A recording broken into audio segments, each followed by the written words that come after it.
Virtual Nepali च्यानलमा यहाँहरूलाई हार्दिक स्वागत छ। तोरीको तेल राखेर बनाएको तरकारीहरू निकै स्वादिलो हुन्छ। झोल हाल्नको लागि पानी, सुकेको रातो पिरो खोर्सानी, काश्मिरी रातो खोर्सानीको धुलो, मसिनो चप गरेको लसुन, भर्खरै कोरेको अथवा पिँधेको अदुवा, मैले चाहिँ यहाँ कोरेर राखेकी छु, नुन, बेसार, जिरा धनियाको धुलो र जिरा दाना। सामग्रीहरूको मात्राको लागि तलको डिस्क्रिप्सन बक्समा हेर्नुहोला। अब बनाउन सुरु गरौँ। प्यान तातिसकेको छ, तेल पनि तातिसकेको छ। यो जिरा दाना, जिरालाई हल्का रातो हुने गरेर पड्काऊ। जिरा दाना हल्का रातो रातो भइसकेको छ। अब यो सुकेको रातो खोर्सानी पनि हल्का रातो रातो कालो कालो हुने गरेर पड्काऊ। भइसक्यो, हेर्नुहोस् न। अब यो बेसार राखेर चप गरेको लसुन राखौ र चलाइदिऊ। आलु एकैछिन चलाएर थोरै नुन राख्छु।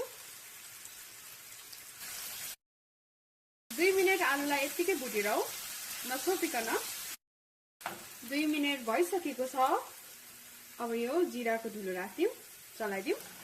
एकैछिन चलाउने। अनि अब साग राखौ, हेर्नुहोस् त।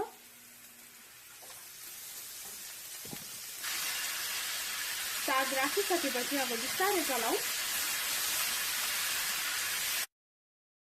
बाँकी नुन सबै राख्छु मैले,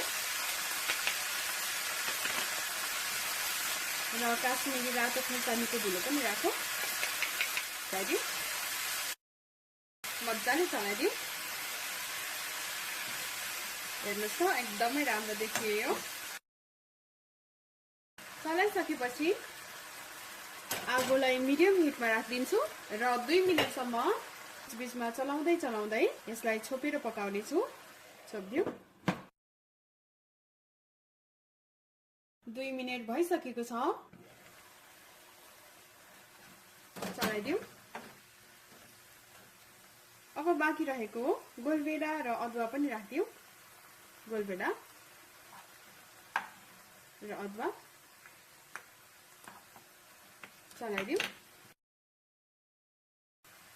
अब 2 मिनेट मिडियम हिटमै राखेर यसलाई बीचमा चलाउँदै 2 मिनेटसम्म छोपेर पकाऊ।